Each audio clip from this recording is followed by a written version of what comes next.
What is up, everybody? It is Kovaz back again with some more gameplay with instructional commentary added after the fact.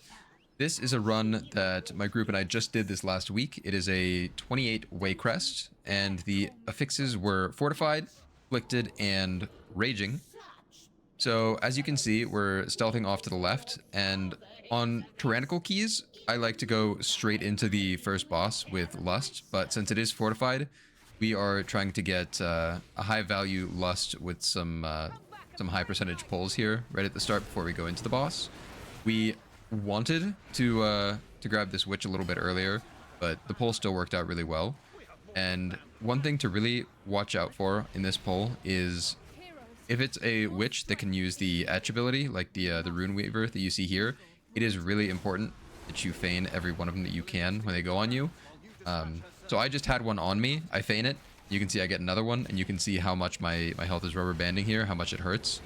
So not ideal if you get them back to back like I just did, but Hunter is really good to have in this dungeon, at least for this reason.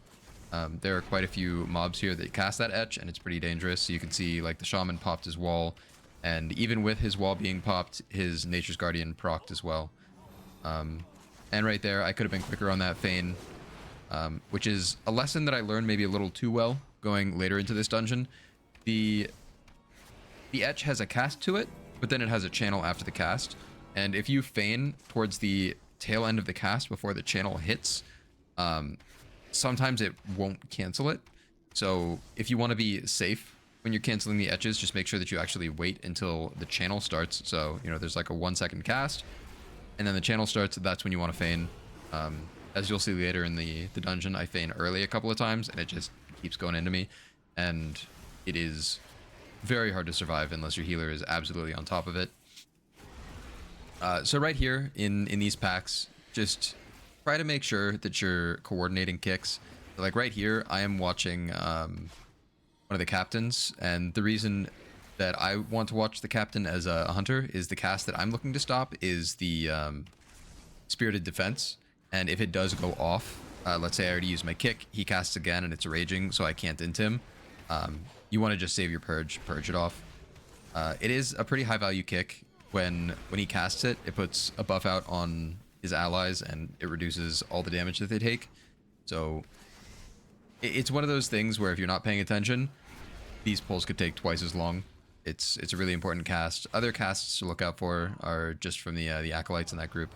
It's just a normal cast that you kick. It's not like it's a volley type ability that's gonna one-shot your group, but it does chunk, especially on a 28 fortified. So here we are finally going into the boss. The reason that we did another pack after that first one was so that we would have cooldowns going into the boss. So we won't have lust for the boss, but we do still want our 2-minute cooldowns. So that's why we didn't just go straight back into the boss after that first pull. This boss is pretty self-explanatory if you've done the dungeon before. While there are 3 targets up, it is not a cleave fight. The only one that you do damage to is the one that has the iris, and they pass that around to each of the 3 bosses. When each boss is active, there are different abilities. So on pull, that first boss is going to cast a mind control. You just target that person, get them down to like 60%, and the mind control goes away. This second boss, whenever it's active, make sure that you're constantly moving, because when this boss is active, if you're not moving, you get a stacking debuff. And that will kill you very quickly, especially on higher keys or tyrannical.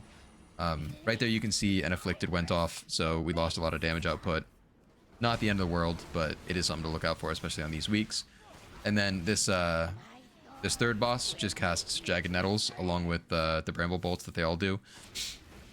Or not the Bramble Bolts that they all do, but you know, the filler spells that they all do. Just make sure that you pop a defensive if you have the Jagged Nettles on you. So like right here you can see I got another one back to back. I should have just turtled that one. I know that I didn't have Fortitude of the Bear. I knew I didn't have my Survival of the Fittest wall. I really should have just turtled that, but thankfully my paladin bailed me out with a sacrifice there. And then once you've gone through each of the bosses once, it just rotates. So now we're back on the first one again. You can see that it casts a mind control on one of my party members.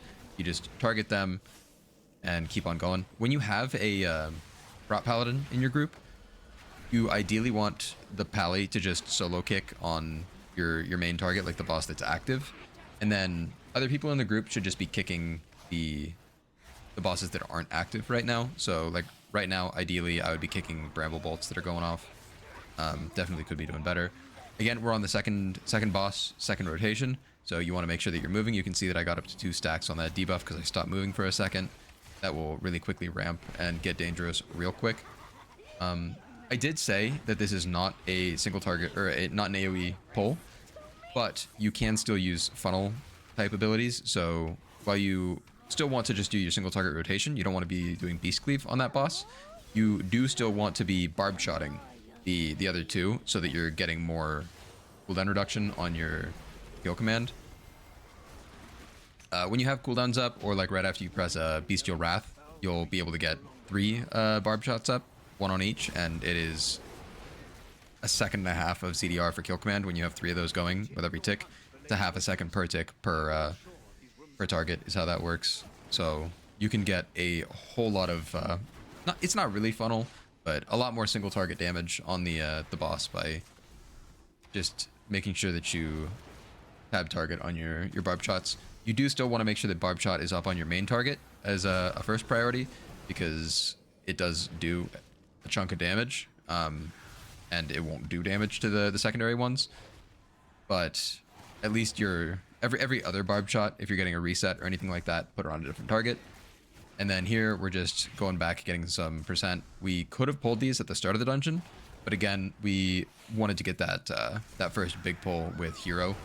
And so it's easier to just pat back right after you kill the boss, get a little more percent here. This courtyard can be dangerous. It's not especially complicated though. Just make sure that you're kicking the Thorn Weavers, and then make sure that you are purging the Thorn Guards. Sorry, Thorn Shaper, not Thorn Weaver. And so right here, I should have my focus target as that Thorn Guard, because he has an enrage ability, and when he puts that on himself, he absolutely trucks the tank. So like right here, I'm just looking to get kicks on the Thorn Shapers, and I'm not worrying about the Thorn Guard. But as you can see right here, my tank's health is dropping quick. And then when we pull another one, another Thorn Guard, it goes poorly for us in a second here, because I am again, see, you can see I go right here, I'm just looking for kicks again.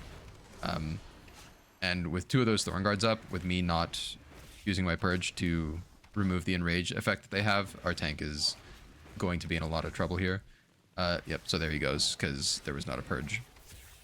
Totally on me. But just something for you guys to look out for. I would just main target a Thorn Shaper, and then focus target the Thorn Guards. Just make sure that you're getting your purge on their enrage effect. So yeah, he comes right back in and gets 1 shot because he doesn't have any mitigation up, because he hasn't been a part of the pull. He was dead.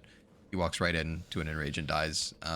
That one is a little more excusable because I was running and then he runs in LOS and dies. But again, that's something that I should have been looking for. Just and there's the enrage right there. You can see the Thorn Guard has it in that yellow box, and so I come back from LOS and purge it real quick so that we don't have another death. But like I said, as long as you do what you're supposed to do in this courtyard, it's not especially dangerous. That's just me having a lapse in doing my responsibilities for this dungeon, which, you know, it happens. Another thing to look out for is double enrages. So right here, I should be purging. I'm not sure what I'm doing, honestly.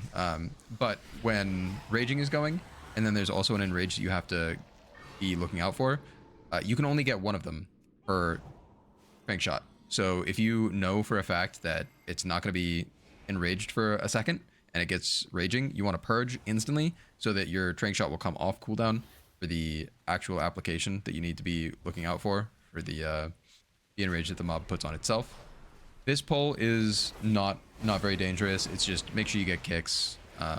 Make sure that you don't die to the Thorn Barrage when the damage is coming out here. So you can see I pre-defensive because my kick is on cooldown, everybody's kick's on cooldown, and I thought there was going to be a cast going off, and I'm like, you know what?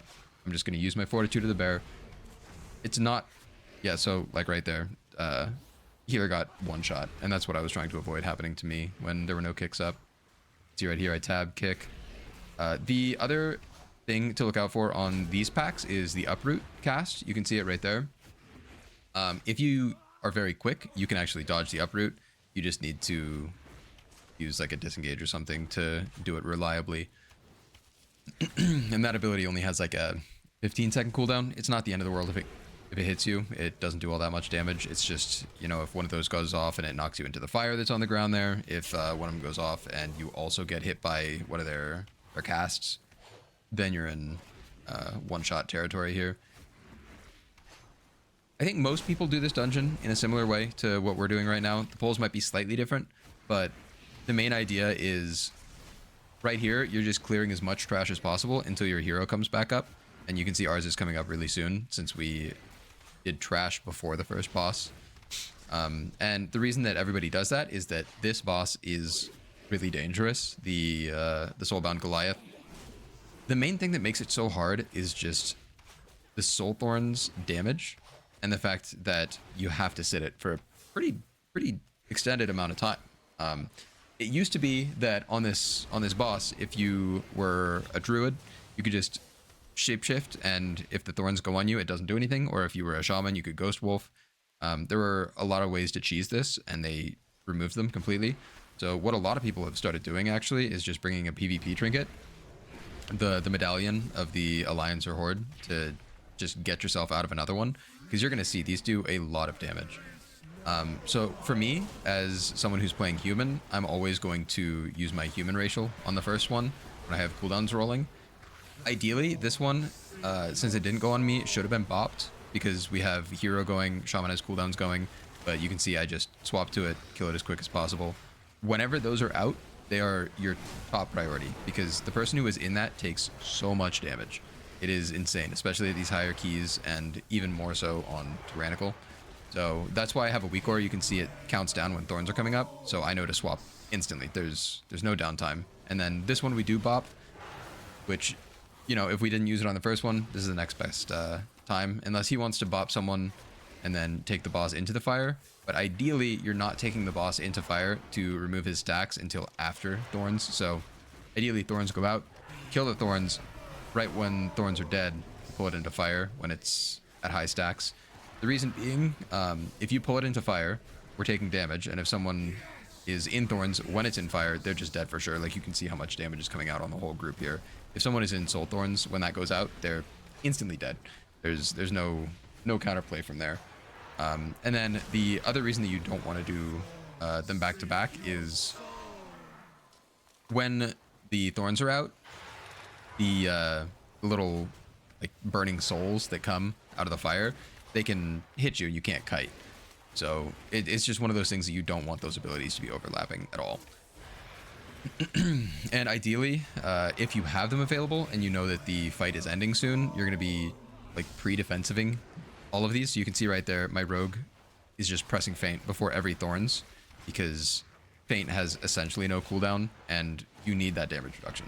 Thorns absolutely kill you. And that's pretty much all I'm talking about for this fight, because that is essentially all this fight is about, is just don't die to thorns. And so here it goes on our rogue again, and I'm popping cooldowns directly into the thorns. And I'm not actually sure how our shaman died there. I think he got meleeed. Oh, that's what it was.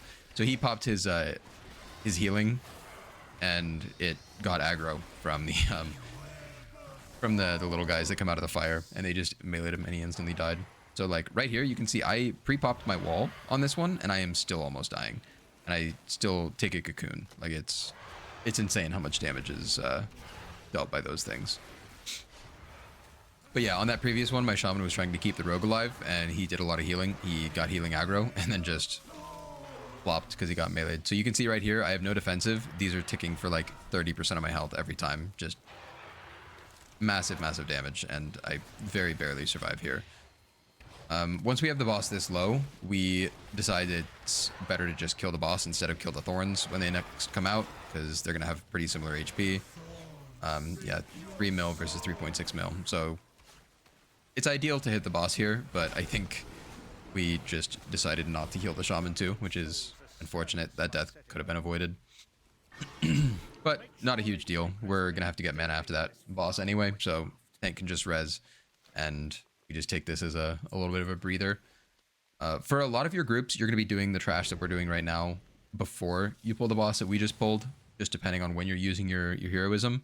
But no matter which route you do, just make sure that you have a hero for that boss that we just did. These packs are pretty simple. Make sure that you're getting kicks on the Wretch casts. And then, like you can see, I pre-popped a defensive when these came out, and it's because they will leap and do damage. And when the tank has been the only one that they've been hitting, when he's picking them up and you're all sitting in the courtyard, they'll all jump at the same time once they actually have other targets as options to jump to. And if you get jumped to by multiples, you're just gonna die. So that's why, like, right as they came around that corner there, I'm like, you know what? I'm just pre-popping a defensive because I don't want to die right as this pull starts. Another thing to look out for in these packs is the dinner bell casts there. They used to be stoppable back in BFA when this dungeon was current content. They decided to change that when they re-added this dungeon to the pool for this season. So those dinner bell casts, that big circle, you just have to make sure that you're out of it. If you're in it, you're almost certainly going to die. And at the very least, I think it's a stun or a silence. I'm not sure because I just don't stand in it, because if you do, probably dead. One other thing to look out for in all of these packs is make sure that you're kicking or stopping the infests, because if your route only has 100% for forces, whenever those things do an infest cast, they no longer count for percent. So it could be that you have to, like, kill the final boss and then port back outside, walk back in to get back to some trash that you can pull if you are really bad at kicking or stopping the infests. Right there, I tried to kick a Wretch, but the Rogue and I did not communicate beforehand what we were going to kick because they weren't marked. So unfortunate, but I don't think anybody dies as a result. It's just efficiency-wise something that we could improve on. Because in this group, we have a lot of stops. Mistweaver has a lot of AoE stops. We have a Rogue for kicks and stuns. Shaman has a really good interrupt cooldown. And they also have Thunderstorm for knockups. They have Incap Totem Capacitor Totem for AoE stuns. And then we also have a Prot Pally. So just kicks galore in this group. It's not the end of the world if we overlap on a kick like that. But depending on your group, like if you're playing, you know, Og Evoker, Hunter, and then Demo Warlock or something crazy like that, where it's just all ranged kicks, it's really important that you guys communicate before the pulls, because if you guys triple kick into one and then you don't have very many AoE stops, you can really easily brick keys just from silly little mistakes like that. So just little things to look out for as you're doing these keys. And there is a lot of AFK time for DPS and healers in this dungeon while the tank runs in there and grabs stuff. There are going to be a couple of videos coming out in the coming days, since this was a pretty good push week. We got this one. It's a plus 28. We also have a 28 fall, which I'm going to do a video on, since hunters can be really, really valuable in that dungeon. And then there's also a 28 Black Rockhold that we did. And then next week and the week following are also really, really good push weeks. I don't remember the affixes off the top of my head, but they are just really, really good push weeks. So if you have been thinking about getting into Mythic Plus for a little bit, and you know you haven't really been, you're just on edge, you're considering it, definitely give it a try in these coming weeks. It's a really, really good time to get your feet wet. And at the start of this poll, you could see my health dropped and my shaman also died. That's why I always pre-pop defensives on these pulls when these Gorgers are coming out, is that leap, if you know a couple of them go at once, it's just gonna kill you. It's really, really silly how that works. There are a couple of dungeons that have stuff like that, and unless somebody tells you about it, the only way to learn about it and then not die to it is to die to it, right? It's gonna kill you once and then hopefully you learn. But maybe if you haven't done a Waycrest on a high key and it hasn't been something that you have to pay attention to, having watched this, you'll know not to get one shot by that pack. And I'm not saying like reuse turtle or anything like that, but just some cooldown to get you through that first 5-10 seconds of the pack. I usually use Fortitude of the Bear. It's a shorter cooldown and it's enough to get you through it. It's not going to one-shot you through Fortitude of the Bear. All right, and then this boss, pretty simple. There are only a couple of mechanics that you really have to look out for. He has two different versions of a frontal. He has the Rotten Expulsion, which is just a frontal at a player, and then he will spawn those little blobs out of them. And then he also has tenderize, and tenderize is what he's doing here, and he does it back to back to back to back to back. And you can feign the tenderize cast, it just recasts. I don't think it's really worth it. But just make sure that you're moving out of the tenderize cast, because it is very close to a one-shot, or depending on your gear, it is a one-shot. And then the other main thing to look out for on this boss is when he calls the servants, like he is right now. These ads have to be killed before they get into him. They just spawn at the outside of the room. They all start moving in. You can stun them. You can knock them back. Lots of different CC you can use, but you just have to make sure that they die before getting into the boss. And then the boss just kind of rotates through those abilities. It's just the tenderize, the rotten expulsion, and then call servants. Just rinse and repeat. So here's the tenderize, which is the frontals that are back to back to back to back. Just make sure that you're moving. Ideally, you just move as a group, and you'll always know where the frontal is going to be. You're just at point A, you all bait the frontal, you move to point B, and then back and forth. Right there, I was trying to feign the rotten expulsion. I'm not sure if it works or not. I have heard that it does, but like I just tried it right there, and it didn't work, and so the frontal did 90% of my HP, so we'll see if I try it again, right? There are certain times to figure that kind of stuff out, right? If you're like, let's say that you normally push 25 keys, right? Like plus 25s. Maybe you're doing a plus 20 with a guildie. That's when you want to test that stuff out. Not when you're pushing a key that's going to be a personal best for you, like right here. So we're going to see if I'm kind of stupid and I try to feign it again. Yep, I am stupid, but it worked out. So maybe an idiot savant. So yes, you can feign the rotten expulsion frontal. We tested it right there, but we also learned that it is not 100% reliable, because it's not like the first time I did it, I was slow on the feign. It just didn't register.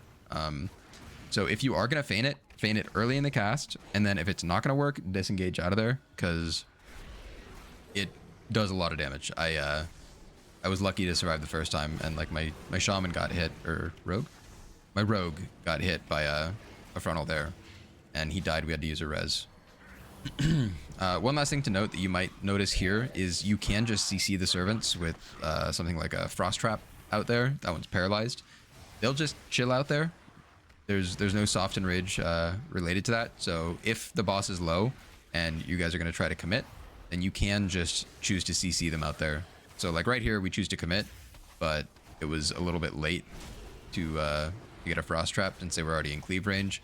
So here we're just putting the Ring of Peace down that's going to knock them away, and we very barely make it. This is another one of those pulls where you want to pre-pop defensives. You can see right here, I just line of sight because I know I don't have defensives.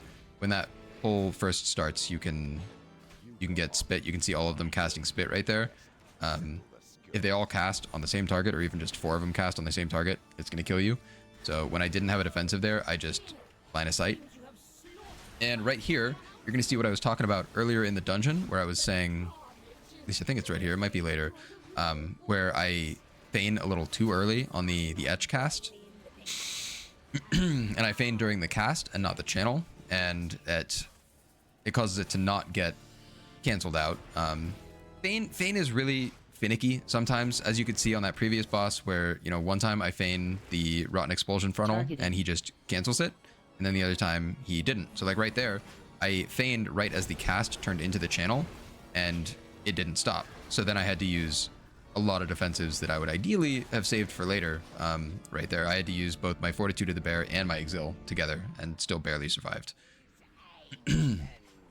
But as I was saying, feign can be super finicky. It's not as straightforward as just like, okay, you kick the cast, it's not going off anymore. And it's not like you just use an immunity and you're fine.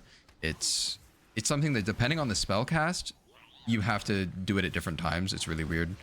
Some casts, if you do it right away, it's almost like it doesn't register until it's, or it just doesn't register at all. Like the cast is too fresh.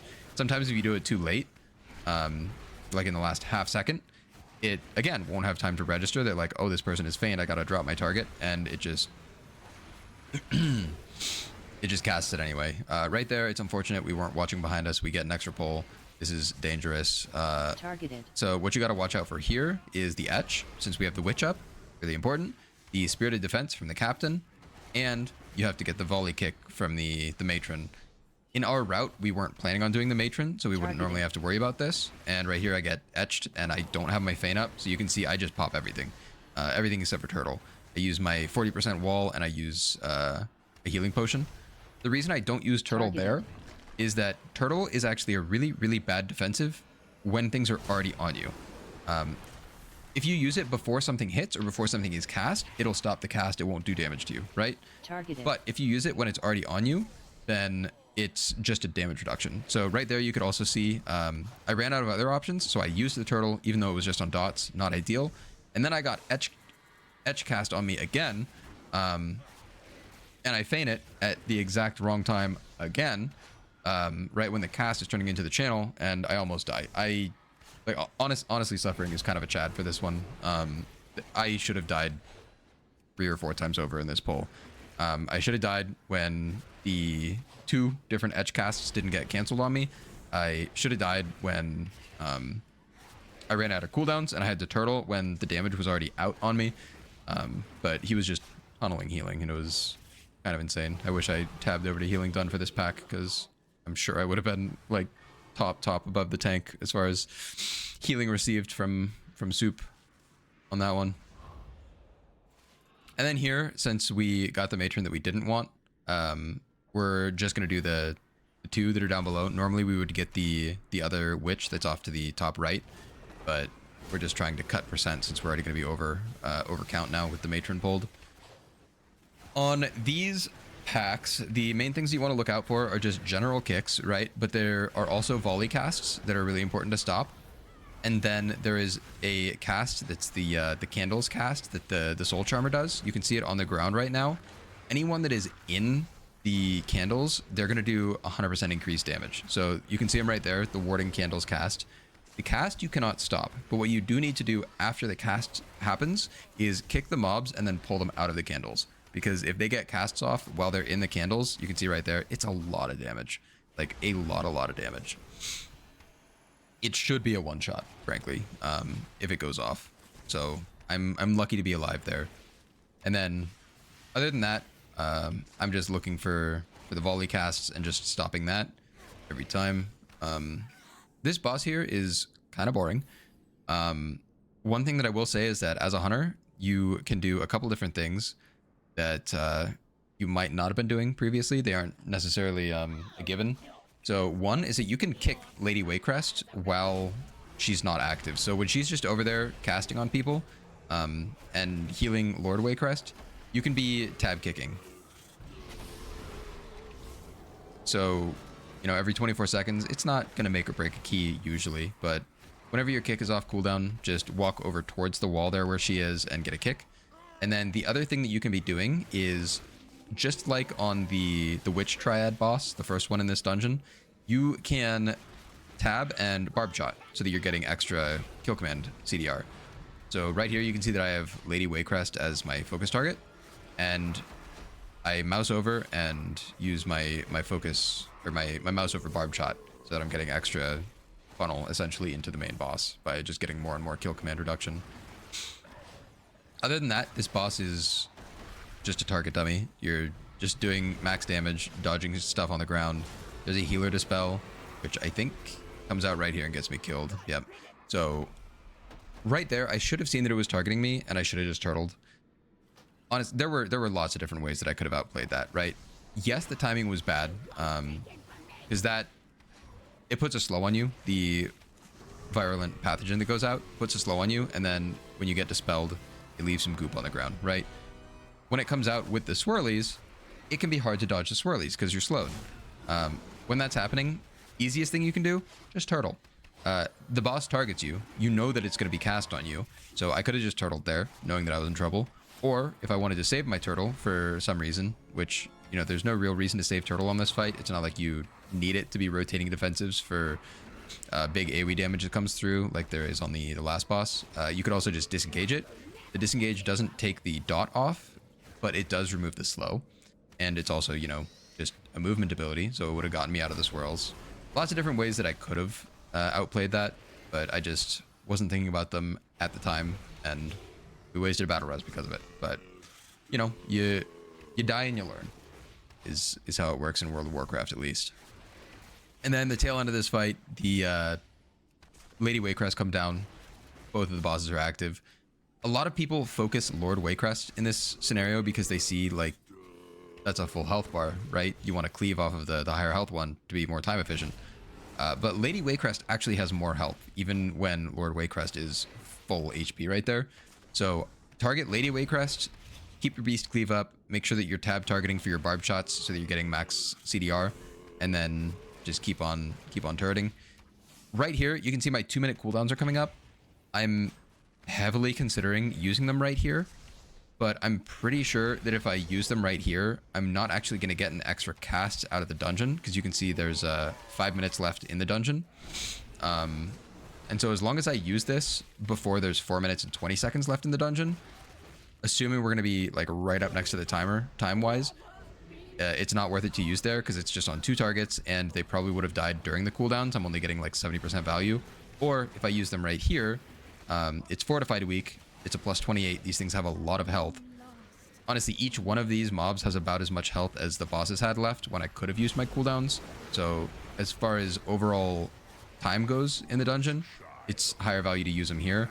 The only reason that the better option would have been to use them on that previous boss when they first came up is if we time this dungeon and we have plenty of time left. So, you know, I don't get that extra use of cooldowns. But, you know, worst case scenario there is you time the dungeon early and you still time the dungeon.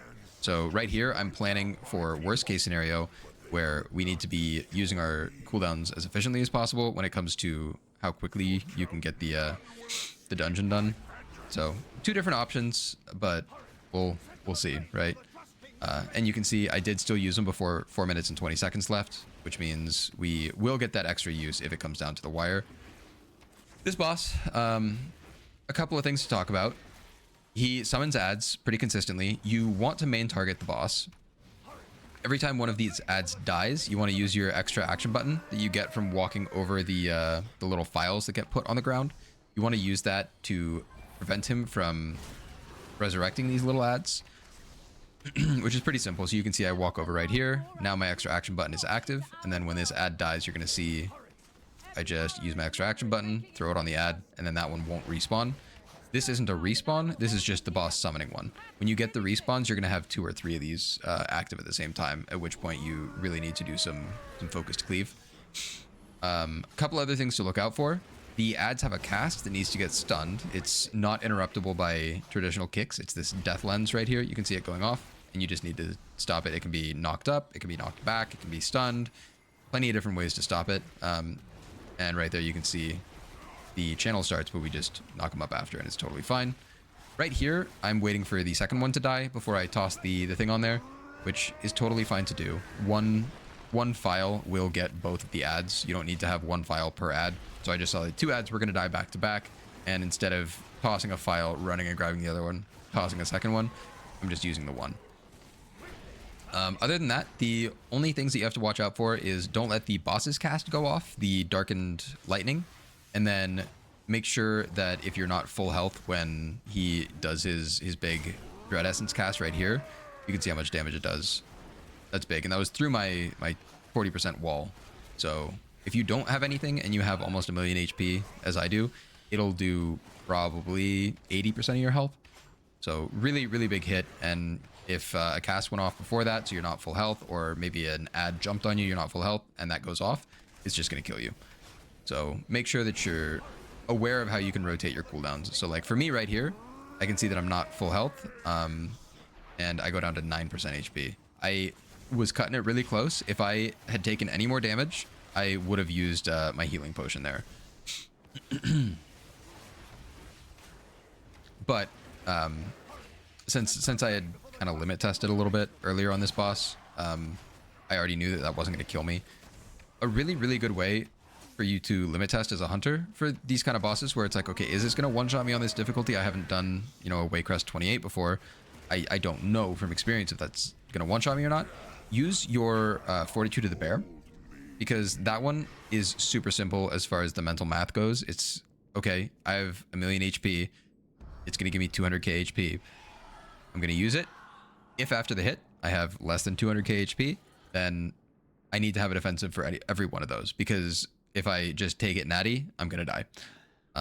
You can also do that with, you know, something like Survival of the Fittest, but Survival of the Fittest is also a longer cooldown and a stronger cooldown, so I don't really like limit testing with that, because it's more valuable, essentially, and it's a little bit harder to do the mental math for some people.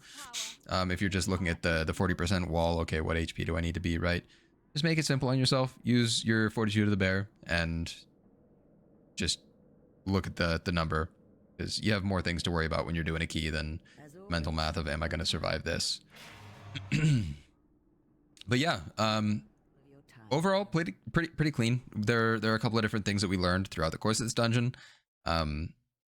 One, make sure that for the etch casts, you are not feigning before the channel starts. You want to let them do their first like 1 second cast, then feign. Don't get scared right when you see the cast on you and feign instantly, because that can go wrong. Two, make sure that you are trank shotting all of the thorn guards, because that enrage can for sure kill your tank. What else did I learn this dungeon personally? Rotten Expulsion frontal. You can feign it. It is worth feigning, but make sure that you have a backup option if the feign doesn't work. The reason it's worth feigning is that if you feign it, he doesn't recast on someone else. So you just avoid having those ads out completely. And there's no risk of someone else being in the frontal, taking that hit. Don't bother feigning the tenderize when he's doing it. That's the frontal that's back to back to back to back to back, because it just recasts on someone else and it's a really low value feign. And make sure that you are focusing the soul thorns on the Soulbound Goliath boss. That is going to be probably where like 50% of groups break this key, is just on that boss. It's the hardest one. But yeah, I'm almost 3,500 IO right now. I'm 3,499. I'm sure I'll hit 3,500 before the end of this week, and that puts me in the top 20 for hunters worldwide. And I'm still learning from every one of these keys that I do. So don't think that, you know, it's too late for you to get into Mythic Plus because you're so far behind, yada yada, right? Everybody is still learning. Literally everybody. I'm in the top 20 worldwide, and in this dungeon, in this run, I learned like 5 things, right? So just make sure that you guys are coming at it with that kind of mindset, not like, okay, every key I have to perform perfectly. Like you're just gonna get anxiety over nothing, right? As long as you're improving dungeon to dungeon to dungeon, you know, learning 2, 3, 5 things, take that into the next one, and it's gonna be so much easier. So like I said, there are going to be a couple of videos coming out in the coming days, because we did quite a few 28s this week. This is the Waycrest. There's going to be Fall, Blackrock Hold, and maybe tomorrow we'll be able to get another one in right before the reset. But yeah, thank you guys so much for watching. I really appreciate it, and I hope you guys found this helpful. So until next time, I will see you there.